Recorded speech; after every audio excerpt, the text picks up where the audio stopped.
Қосамын қайттан. Мына кнопканы басамын.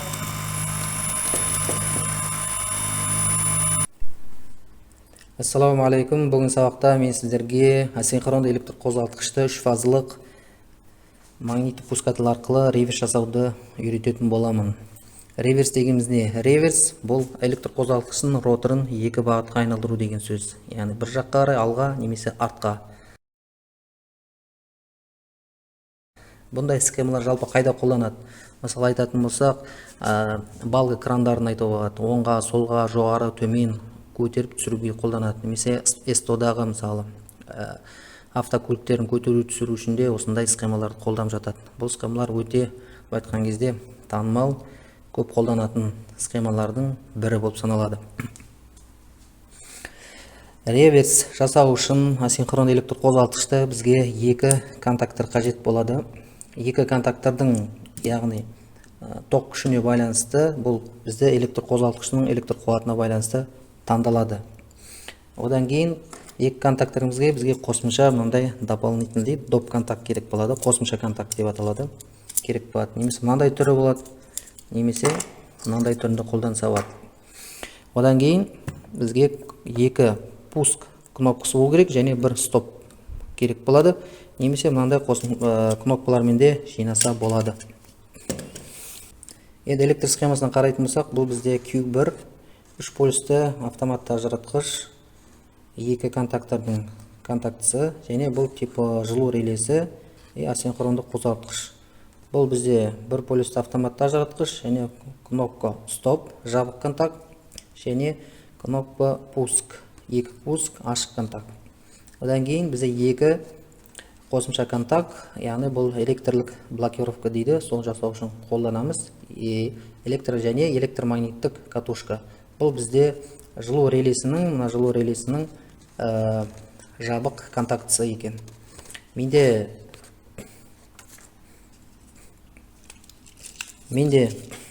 контактор 220 вольтқа, яғни катушкасы 220 вольтқа есептелген. Сондықтан да мен 220 фазы 0 қосатын боламын.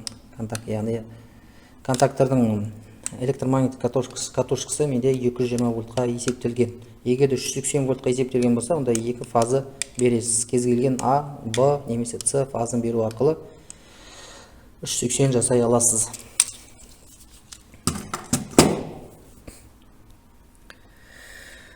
Электр схеманы қарайтын болсақ, бұл бізде принципиалдық электр схема, принципиальный электрический схема дейді. Бұл жерде біз көріп тұрмыздай электр схемасы екіге бөліп қарастыруға болады. Бірінші бөлігі бізде бұл басқару бөлімі, негізгі, яғни логикалық бөлімі, яғни контактордың негізгі күшті контакттарын қосып ажыратып отыратын мынау басқару бөлімі. Одан кейін мынау бізде күштік бөлімі. Мен ең әуелі мына басқару бөлімін жинаймын. Бұлай жинаудың себебі бізге әуелі басқару бөлімі егер дұрыс жұмыс жасап тұрса, онда күштік бөлімінде айтқан кезде басқару, жинау және қателесу аз болады. Басқару бөлімінде менде ең әуелі мына бөлікті жинаймын, мына бөлікті, одан кейін екінші мына бөлікті жинаймын. Менің егерде бірінші видеомды қараған болсаңыздар, мынау соған ұқсас. Тек қана бұл жерде екі қосымша контакт салынады. Басқару кнопкаларға мен жазып қойдым КМ1, КМ2 деп. Яғни менде мына кнопка бір магнит пускатель басқаратын болады, бірінші. Екіншісі мынаны басқарады. Яғни көрініп тұру үшін, түсінікті үшін. Одан кейін мен қосымша контактымды саламын. Оғанда КМ1 деп жазып қойдым. Екінші қосымша контактын саламын. Бұл контактыда бір контакт жабық, бір контакт ашық. Менде екі контакт. Басқару бөлімінде 3 фазылық питание, кез келген 3 фазылық питание алса болады. А, Б, С, мына жерде L1, L2, 3 деп тұр. Мен L3-тен аламын питаниені алып бір фазына. Мен автоматты ажыратқышқа жалғаймын. Ол менде міне тұр. Бір фазын алдымда бір полюсті автоматқа жалғадым. Мынау менде А, Б, С 3 фазы, мынау 0. Одан кейін бір фазын жалғап автоматтан шығарамын.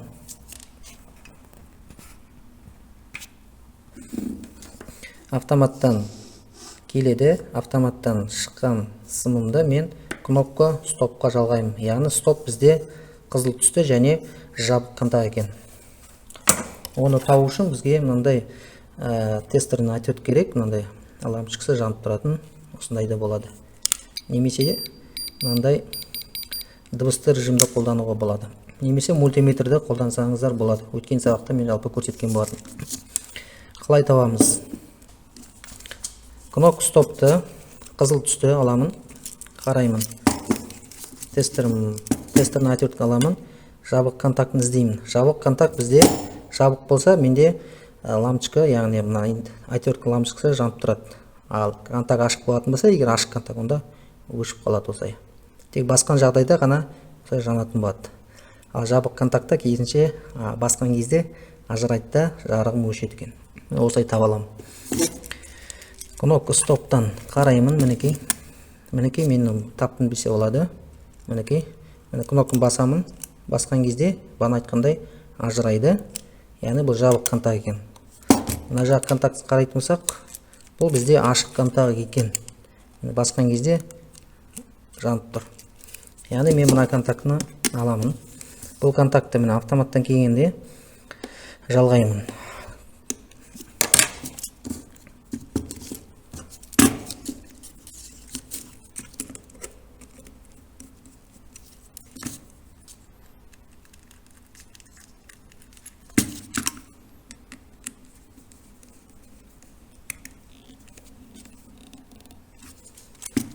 Мінекей жалғадым кнопка стопқа. Енді кнопка стоптан шығатыны менде екі пускке барады екен. Біріншісі мына пускке барады. Яғни мынау менде КМ1-ді басқарады. Екінші пускке міне КМ2-ні басады. Оны мінекей мен жазып қойдым. Мынау КМ1 болады, мына жағы КМ2 болады. Мен мына жерден екі сым жалғайтын боламын, мына түйінге, контактқа яғни. Бұл мына контактпен. Екі сым аламын, мінекей көрсеткендей схемадағыдай бір пускке баратын және екінші пускке баратын. Бұл стоптан кейін шығатын сым, стоптан кейін шығатын.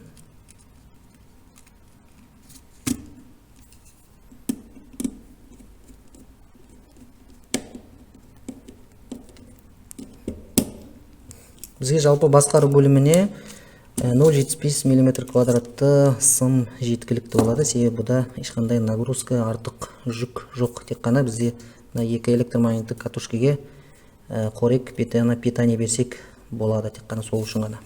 Сондықтан да ондай қалың кабельдің қажеті жоқ. Жұмсақ осындай сымды алсақ болады. Мінекей жалғап қойдым. Енді мен мынау КМ1, менде КМ1 деп жазып қоям. КМ1, мына кнопка менде КМ2 деп, яғни түсінікті болу үшін. Мынаған жалғаймын. Ол үшін менде кнопка пуск ашық контакт. Ашық контактты мен тауып аламын КМ1-ден. Мына жақты КМ1 деп алдым, мінекей енді іздеймін. Мына жақ қараймын, жабық контакт екен. Жабық контакт. Мына жақты бүйтіп саусағымды қойып отыр, бір жағын бүйтіп қараймын, мінекей. Егер бізде жанбаса, басқан кезде жанатын болса, мінекей. Бастым.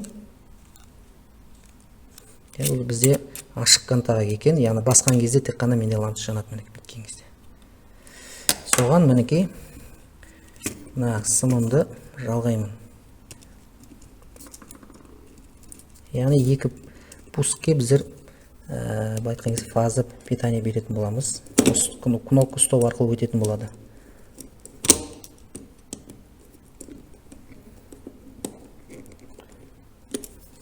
Мінекей жалғап қойдым. Енді мына екінші сымды мінекей стоптан шыққан мына жерде кнопка екінші КМ2, яғни S2 пускіне жалғаймын. Онда да мен ашық контактты іздеп тауып алуым керек.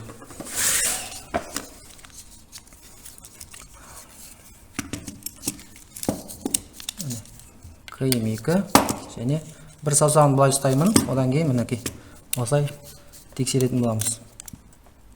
Мінекей басқан кезде тек қана не істеп тұр, лампочка жанып тұр, яғни бұл ашық контакт деген сөз.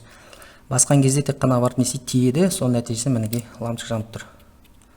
Мына жағы бізде жабық контакт мінекей. Мына жабық контакт. Мына жағы ашық контакт, мына жағы жабық контакт екен. Маған керегі ашық контакт схема бойынша.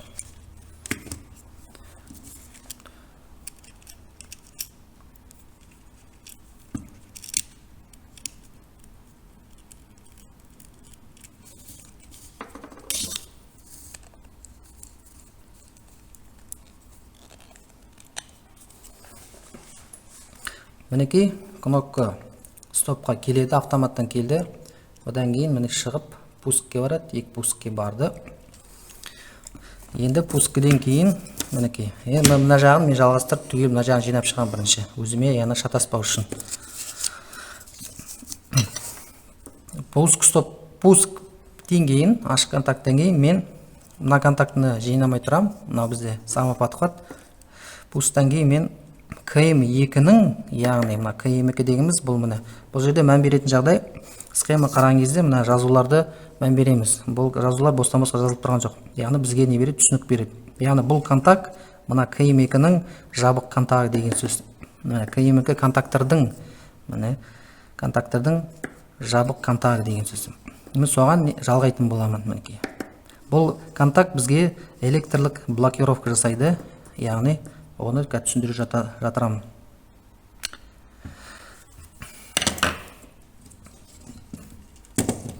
КМ2 менде мынау контакттар. Осы контакттарды міне қалай онда босай табамыз мінекей. Немесе мына жерде бізде жанында схемасында жазылып тұр мінекей. Мінекей 51, 53 пен 54 ашық контакт, NO normal open, normal closed дейді. Міне 51, 61, 62 жабық контакт. Маған 61, 62 жабық контакт керек. Ол бізде мінекей тұр. 61, 62. Немесе бұлайда тексеріп алса болады. Бұлай басқан кезде мінекей. Бет қоясыз отвертканы. И одан кейін мінекей басып қарау керек болады. Мына басқан кезде бізде мына лампочканы жану керек бағанағыдай көрсеткендей.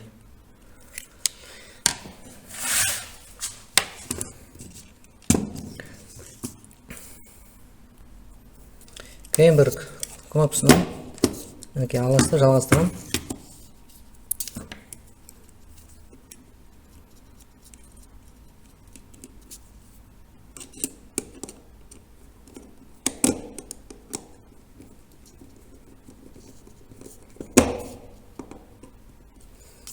Мінекей жалғадым. Пускке кейінбір. Енді бұны бұл контактына мен бірден апарып электромагнит катушка қоспаймын. Яғни КМ1-дің мынаған қоспаймын. Мен бірден апарып оны мына КМ2-нің жабық контактісіне қосамын. Жабық контакт. Ол міне бізде 62, 61 деген сөз. Ол міне тұрмын. 62, 61 осы апарып қосамын. Ешқандай айырмашылық жоқ. Бұл жағынан қосаңыз, бұл жағынан қоса берсеңіз болады. Осы қосамын.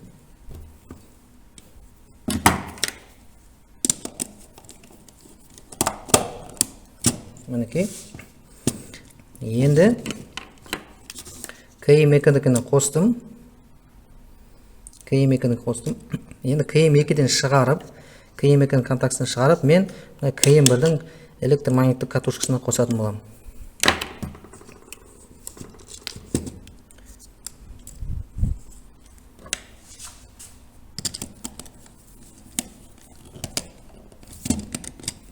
Мінекей КМ2-ні шығардым. Енді мен бұл жерде катушканы қалай табамыз? Катушка. Бізде астыңғы бөлікте тұрады. Контактордың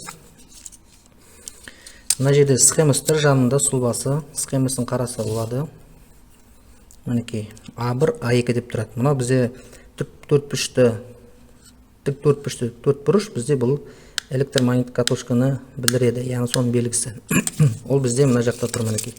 A1, A2. A2 мына жақта екінші, былай айтқанда қосымша, былай айтқанда дублирующий. Қайталанып тұр. Осыған мінекей.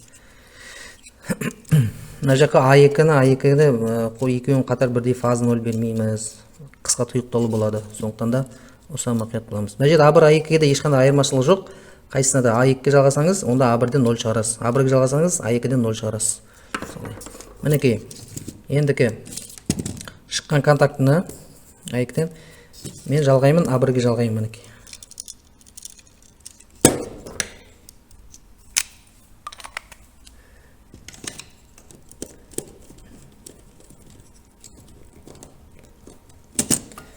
Мінекей А1-ге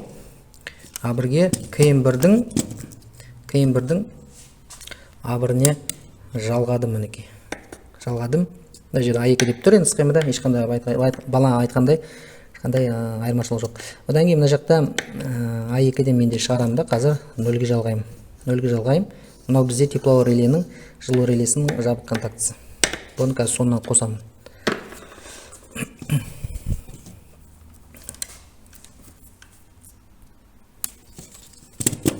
Мінекей, мына жақтан да шығарса да болады, немесе мына жақтан да шығарса болады. А2 жалғасақ.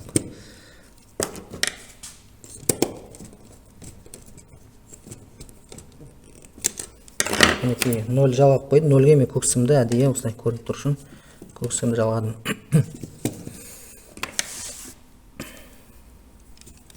Бізде мына схема айтқан кезде жинап шықтық, мынаны стоптан бастап былай жинап шықтық түгелдей. Енді менде мына самоподхват дейді, яғни өз-өзін ұстап қалатын контактты қосатын боламын. Мінекей, оны қосу үшін бағанағыдай мына КМ1-дің пускін қараймыз. Яғни КМ1-дің 2 пуск кнопкасынан 2 сымды жалғайтын ба мұнда.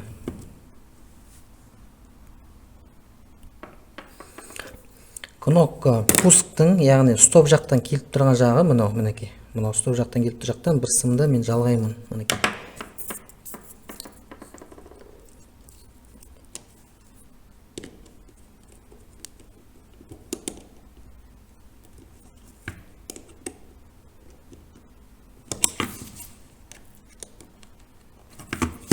Мына сымды жалғадым, мінекей.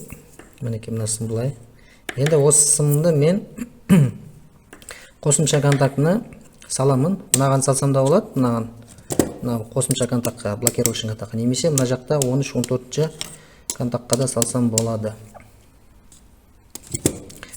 Мына самоподхват бұл КМ1-ге болады, КМ1-ге қосамыз. Оны мына жақта бағанағыдай көрсеткендей менде мінекей 45 пен 53 контакт ашық контакт екен. Самоподхватқа бізге ашық контакт керек. Сондықтан да мен мына контакт жасаймын, мінекей 53 пен 54 контакт. 53 пен 54 контакт.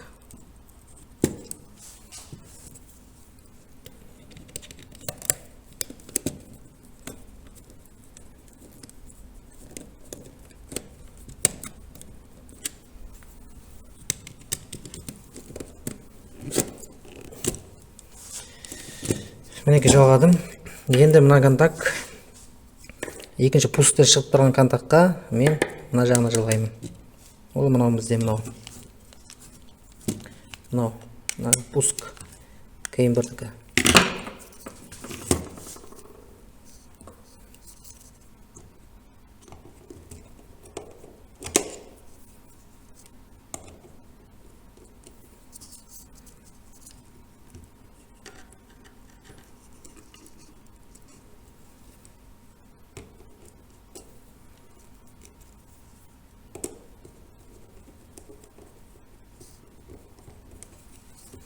Мінекей, мына жалғадым.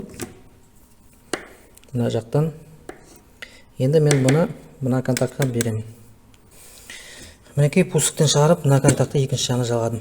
Немесе бұл контактты қысқа жолы, мына сым жалғаудың қысқа жолы, яғни КМ1-ге баратын, мына барып тұрған питанияға, КМ1-ге барып тұрған питан мынаған жалғаса да болады. Мына жерге емес, айтқан кезде мынаған жалғаса болады. Негізі электр схемасы жинаған кезде оңтайлы қысқа жолын негізге осылай жалғайды. Жалпы мен сіздерге түсінікті болу үшін рет-ретімен көрсетіп жатырмын. Енді біздер мына бөлікті жинап болдық. Мына түгелі жинап болдық. Енді мына бөлікті жинаймыз. Дәл осылай мына екінші бөлікті жинаймыз. Ол бізде мына кнопка КМ2. Кнопка стоптан мінекей шығады, бана жалған. Ол баратты бізде КМ2 пуск стопына барады. Енді пусктен сым жалғап шығаратын боламын.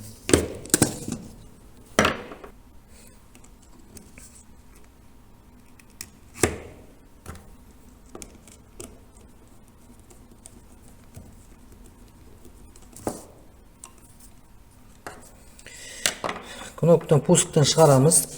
Мінекей пускке келіп тұрды, бана стоптан. Енді пусктен шығарғадым, мына сымды жалғадым. Енді мен KM1-дің, мына KM1-дің, яғни KM1 контактордың жабық контактісін алып барамын. Банағыдай KM2-ге алып барған секілді, енді KM1-дің жабық контактісіне, KM1 контактісінің. Бұл бізде міне KM1. Жабық контактісі біздің қараймыз.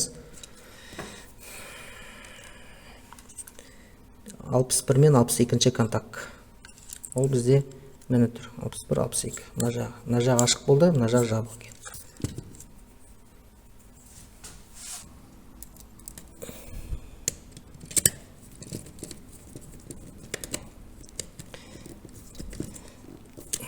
Мына жағына жалғайсыз ба, мына жағына жалғайсыз ба, ешқандай айырмашылығы жоқ. Жалғадым.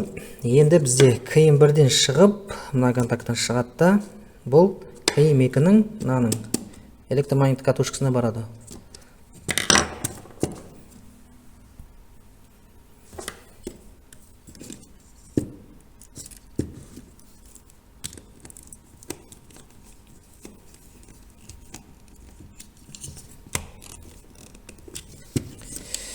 Шығады да KM2-ның, мінекей KM2-ның A1 немесе A2 катушкасына кез келгеніне береміз.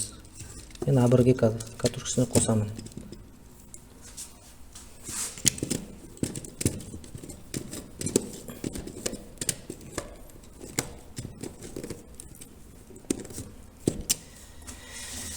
Мінекей жалғады мына сымды.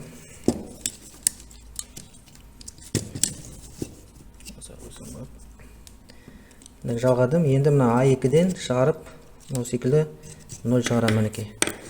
A2-ден 0 барады.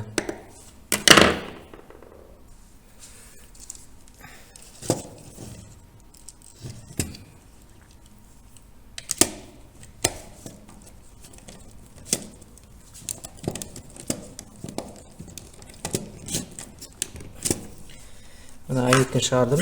Мынадан 2-0 2-0-ге баратын мына сым. 2 көк сым. Бұны қазір мен жылу релесіне жалғайтын боламын. Енді қалып тұрған бізде мына жерде самоподхват, KM2-ның самоподхваты. Мынадан банағыдай 2 сым шығаратын боламын. Мінекей стоптан кейін келіп тұрған сымнан кейін пускке келеді. Мінекей мына сымыз бұны стоптан кейінгі, мінекей стоптан келеді мына сым. Енді осыған сым жалғаймын. Мына сым жалғаймын.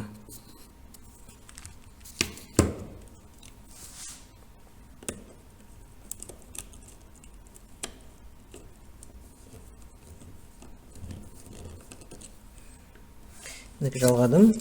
Мінекей мына сымды енді екіншісін мына жаққа шығатын жағына жалғаймын. Банағы KM1 катушкаға баратын KM2-ның.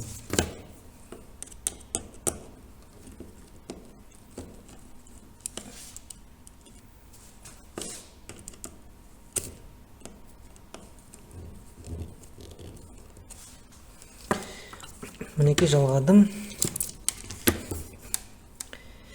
Енді екі сымды, мына сымды мен мынаның ашық контактісіне қосамын. Яғни айырмашылық мына жағынан да, мына жағынан қоса берсе болады.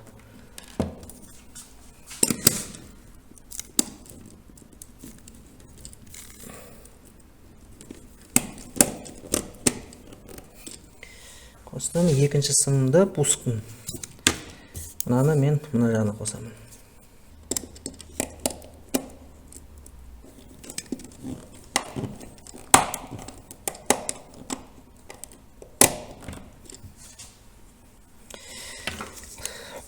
Енді қалып тұрған бізде мынаны түгел жинадық. Мынаны жинадық. Енді 2-0 сымды қосып, бұны мен тепловой реленің, жылу релесінің жабық контактісіне апаратын боламын. Бізде жылу релесі не үшін керек десеңіздер, бұл асинхронды қозғалтқышымыз, 3 фазалы электр қозғалтқышымыз 3 фазаға жұмыс жасаған себепті, егерде 3 фазаның бір фазасы жоғалып кететін болса, онда электр қозғалысымыз қызады. Яғни қызған нәтижесінде істен шығуы мүмкін, жанып кетуі мүмкін. Сондықтан да электр қозғалысымызды сақтап қалу үшін немесе қысқа тұйықталу кезінде дегендей артық жүк дегенде нагрузка түскен кезде бізде жылу релесі ішін қорғайды екен. Бұл жылу релесінің ішінде биметалдық пластинка бар, сол былай айтқан кезде ажырайды, қосылып тұрады. Мына жерде жылу релесінің екі контактісі бар. Мына жерде normal open, normal closed дейді. Мынау жабық контактісіне жалғаймыз схема бойынша. Мынау ашық контакт. Ол үшін бірінші бізде мына жылу релесін мен мында орнатып аламын. Жылу релесінің негізгі схема бойынша мінекей тұр міне. Жылу релесі 3 фаза қосылады. Мынау контактісі. Оны мен мына КМ2 немесе КМ1-ге орналастырсам бола береді. Былай айтып, менде мына жақты қосылады. Мен мына жақтан қосатын боламын КМ1-ге.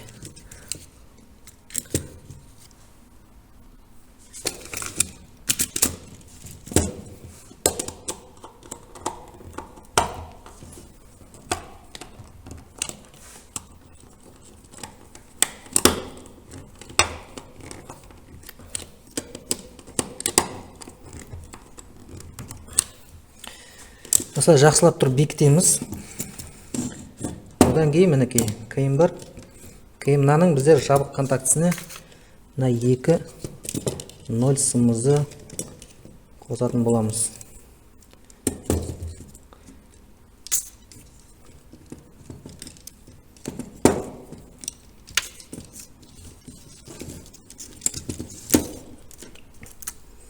Нөл сым жалпы былай да жалғау болады. Мына сымды алып мына жерге қосса да болады былай.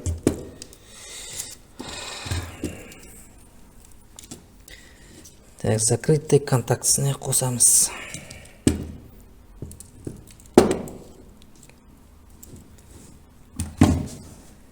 Нөл сымымызды біздер жылу релесінің жабық контактісіне өткіземіз. Енді нөл сымын шығарамыз.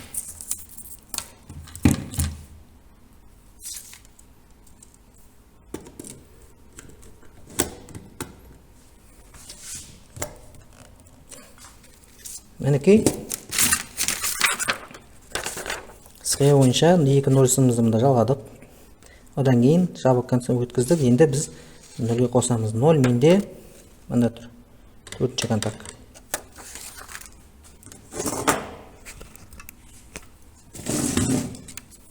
Мында тұр.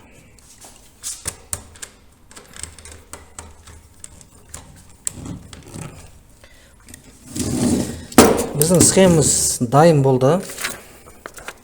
Мынаны түгелдей былай айтқанда жинап шықтық. Басқару бөлімін. Енді қалып тұрған бізде мына бөлік. Басқа бір күштік бөлімді қоспастан бұрын мына бөлімді, яғни электр питание беріп 220 вольт тексеріп аламыз.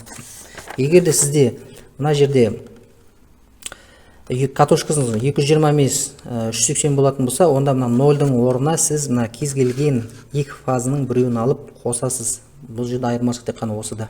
Егер де сіздің катушкаңыз 380 вольтқа есептелген болса, яғни контактор таңдаған кезде катушканы қарау керек. Қандай бір фазалық қосасыз ба, 220 вольт фазы 0, немесе 380 вольтқа қосасыз ба, 110 вольтқа қосасыз ба, 36 вольтқа қосасыз ба, катушкасын соны тексеріп аласыз. Мультиметр аламын, мінекей 150 вольтқа айнымалы кернеуге қоямын, қосамын. Енді менде қазір келіп тұрған питаниені тексеріп көрсететін боламын. Негізгі менде 220 вольт келіп тұр.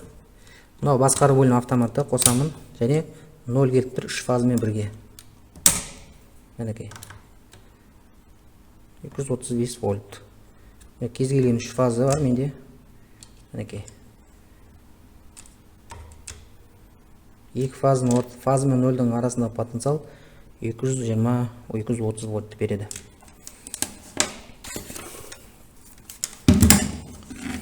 Енді мен мінекей тексеріп қараймын. Мінекей КМ1, міне КМ2 мінекей. Общий стоп.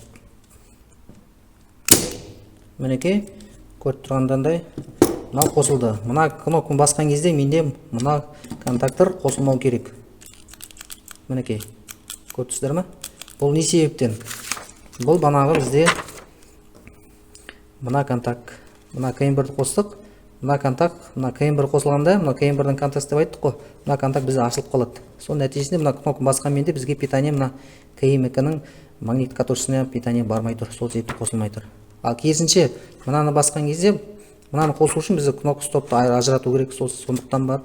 Содан кейін барып мына K2-ні қоса аламыз. Мінекей. Стоп басамын, K2-ні қосамын. K2 қосылмайды. Бірдеңе не то деген сөз. Тексерейік.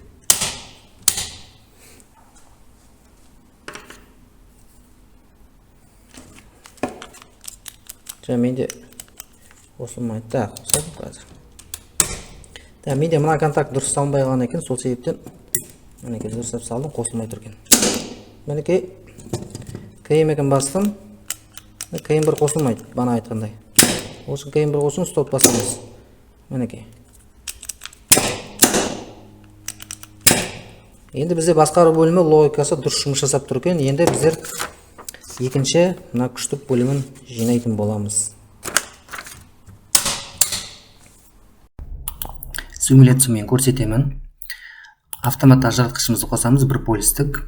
Электр кернеуі міне екі пускада келіп тұр. Енді S1 кнопкасын басамыз, K1-ге питание беретін.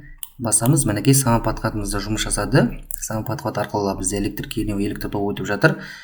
Міне K1-ге электромагниттік индукция, яғни электромагниттік катушкамыз өзінің контактысын естеді, қосты деген сөз, мінекей күштік контактысын. Енді K2-ні қосқымыз келетін болса, екінші кнопка басатын болсақ, қосылмайды. Себебі бізде K1 өзінің жабық контактысын ажыратып тастады. Яғни біздің электрик блокировка жұмыс жасап тұр деген сөз. Дұрыс қостық деген сөз, мінекей. Ол үшін мына қосу үшін біз кнопка стоп басамыз, ажырайды. Содан кейін барып K2-ні қоссақ болады, мінекей. K2-ні қостық. Енді K1-ді қоса алмаймыз, себебі K2 өзінің жабық контактысын ажыратты. Мінекей күштік және де күштік контактысын қосты деген сөз. Енді тепловой релені тексерейік. Тепловой реле электр қозғалтқышына қызып кететін жағдай болса, мінекей толықтай ажырап қалады екен. Енді кнопка пуск басамыз, ешқандай электр қозғалтқышымыз қосылмайды. Электр қозғалтқышымыз суығаннан кейін, яғни тепловой реле өзінің қалпына келеді. Содан қайтадан өзінің контактысын есеткен қосады екен. Қайтадан электр қозғалтқышымызды қоса аламыз. Мінекей бізде басқару бөлімі толықтай жұмыс жасап тұр. Енді күштік бөлімін жинайтын боламыз. Электр қозғалтқышымызды звезда ретінде жалғаймын. Яғни үш фазаны звезда ретінде жалғайтын боламыз. Звезда ретінде жалғау үшін біздер әрбір орама, бір орама, екі, үш орама, үш фаз болғандықтан. Яғни үш фазын кез келген жағынан, мына жағынан болсын, мына жағынан болсын, яғни несеміз тұйықтаймыз, яғни пластинка саламыз, мынандай медика сым тұр. Одан кейін мына жақтан үш фаза береміз, фаза Б, С. Яғни звезда деген осылай жалғанады.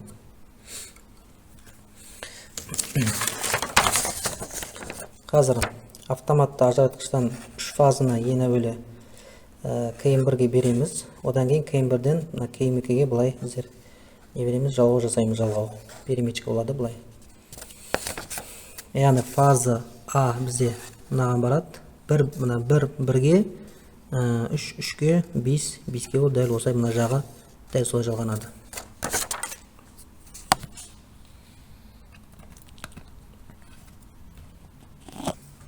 Бізде K1-ге мұнан үш фаз аламыз. 0.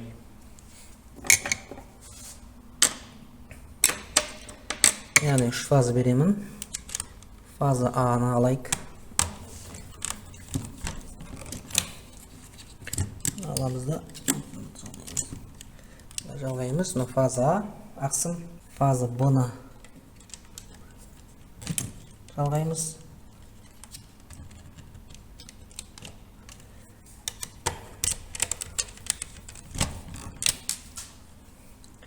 Фаза С-ға қоңырсын жалғаймыз.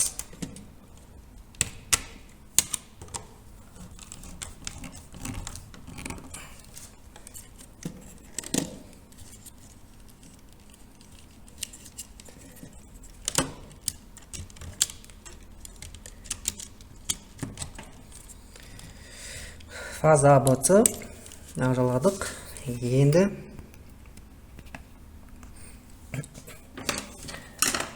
Былай жалғаймыз. Мына бізде L1 деп тұр ғой. 1, 1-ге, 3, 3-ге, 5, 5-ге жалғаймыз. Мінекей, бағана көрсеткендей.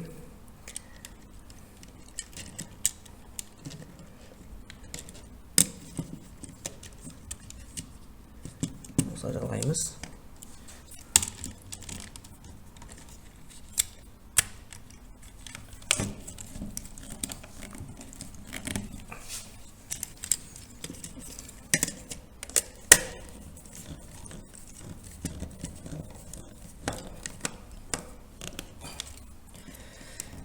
Мінекей. Енді 3-ті мына 3-ге жалғаймыз. Оны алып тастай тұрсам болады. Көрініп тұру үшін. Осылай.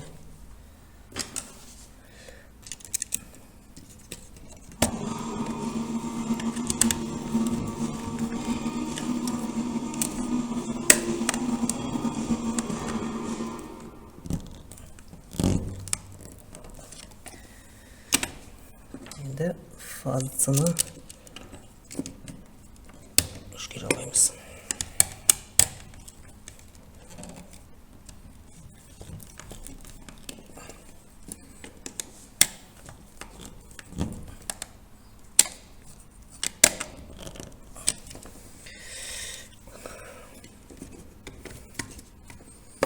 Мінекей, 3 фаза келеді. Дәл осылай міне түспен көрсетіп қойын. Ақ, қара, қоңырсын. Мінекей, фаза А болса, А-ны мұнда береміз. Б болса, Б-ны мұнда береміз. С болса, С-ны осы қаз-қатар рет-ретімен осы жалғаймыз.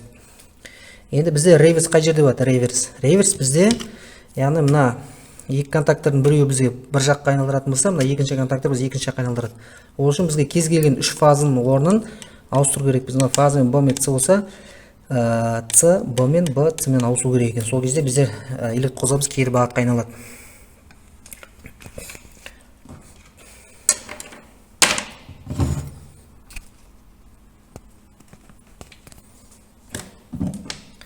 Ол үшін бізде схема бойынша мына жағын дәлмені жалғадық. Енді екінші жағында мына жақта фаза А мен орнына қалдыра беремін. Фаза А, мына фаза Аға барады. Мінекей. Осылай. L1 фазаға барады.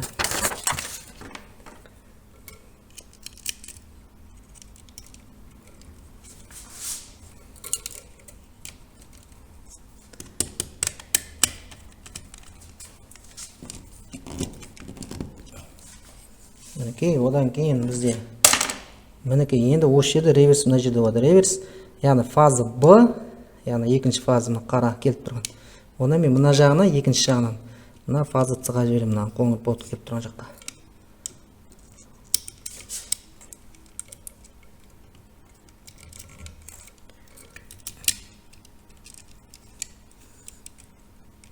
Мына жаққа жіберемін деген. Осылай жіберемін. Міне көріп тұрсыздар ғой, мына жақтағыдай емес, рет-ретімен. Мына жерде тек фа мен фаза Б, яғни С-ға баратын фазаға жалғанады.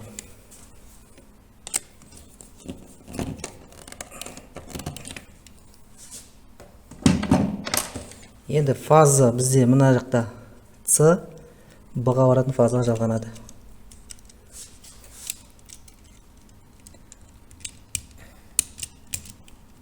Ол бізде мынау.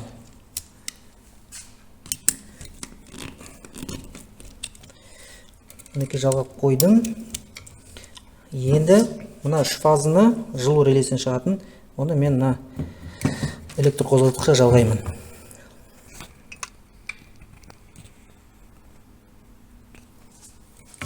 Мінекей қозғалтқышта менде звезда ретінде жалғап тұр. Оны мен мұндай жалғаймын қосып.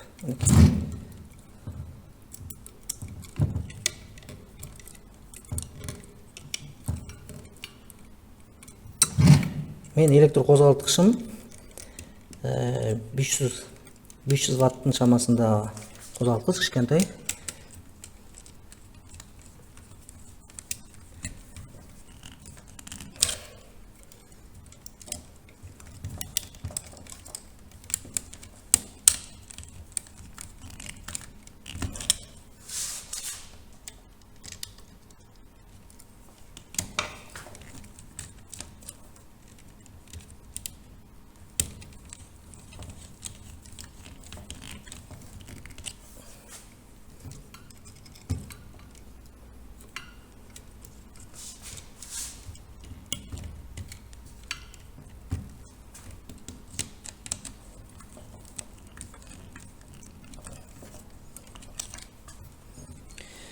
Мінекей дайын болды. Зиза ретін жалғадым.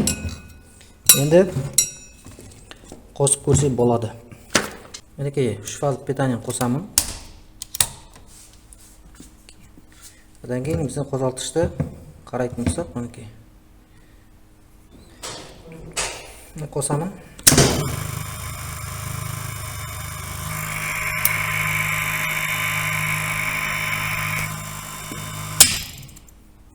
Былай қарай алып, былай қарай алып. Қосамын қайттан. Мына кнопканы басам.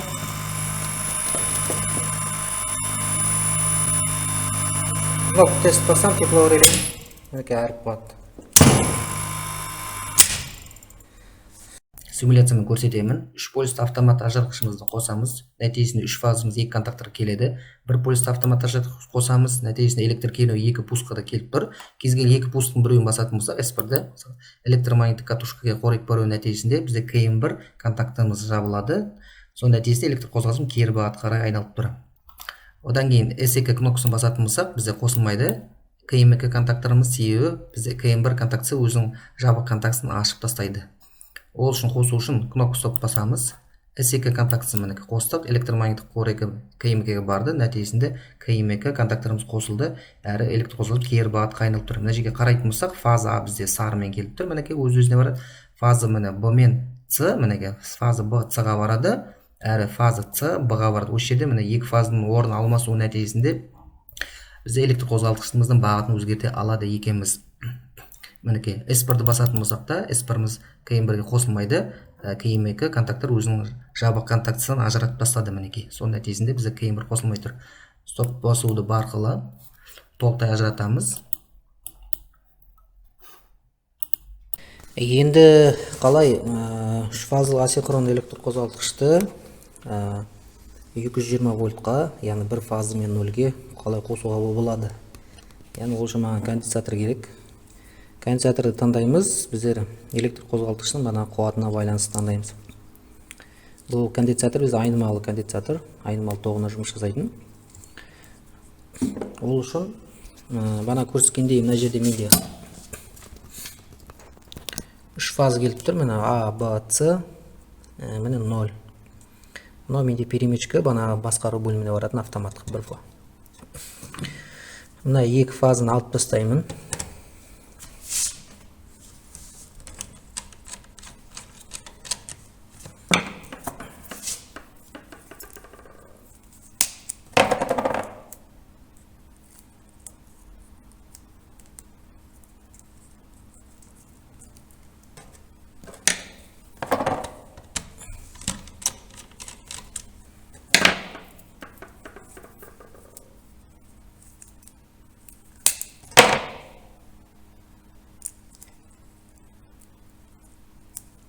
Екі фазаны алып тастадым. Енді менде бір фаза мен 0 қалды. Кез келген 3 фазаның біреуін қалдырсаңыздар болады. Ешқандай айырмашылық жоқ. Енді мен бұл жерде мына фазаны ортасына қоямын. 0. Біздің электр қозғалтқышының 3 фаза барады ғой. Соған мен ортасына қоямын фазаны.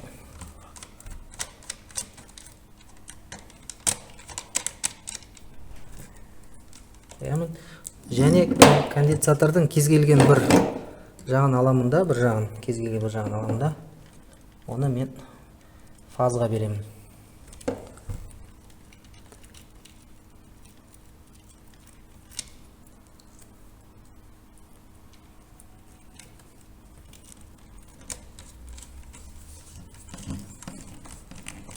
Фазға беремін.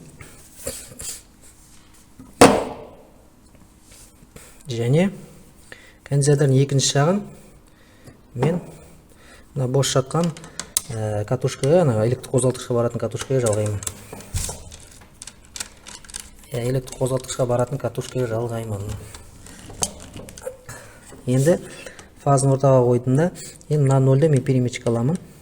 Перемечке жіберемін.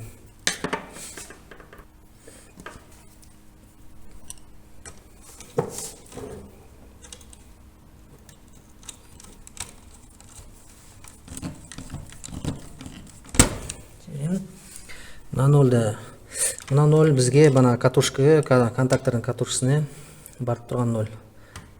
Яғни негізгі 0, содан мынаған перемычка береміз.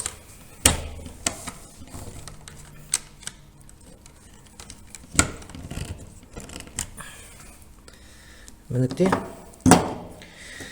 негізі конденсаторды мына электр қозғалтқыш жаққа жалғаған дұрыс болады. Мына жаққа қарай. Мынаған фаза берсеңіздер, бір фаза, мынаған 0 бересіздер. Одан кейін конденсатордың бір бөлігін мынадан жалғайсыздар, сосын екінші мында жалғайсыздар. Сонда біздер конденсатор, яғни электр қозғалтқышты өшірген кезде конденсатор мынаған электр қозғалтқышқа разрядталады, кетеді. Ал бас жағында тұрса, ол өшірген жағда ішіне заряд қалып қояды. Ол бана электр тоғына соғылып қалуы мүмкін адам дегендей. Енді мінекей қосып көрсетем боламын. К1 батырмасын басамын.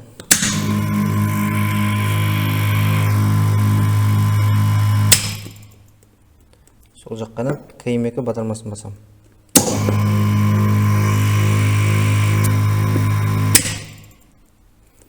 Міне осылай 3 фазалық электр қозғалтқышты конденсаторға қолданып, яғни 220 вольтқа қосуға болады екен.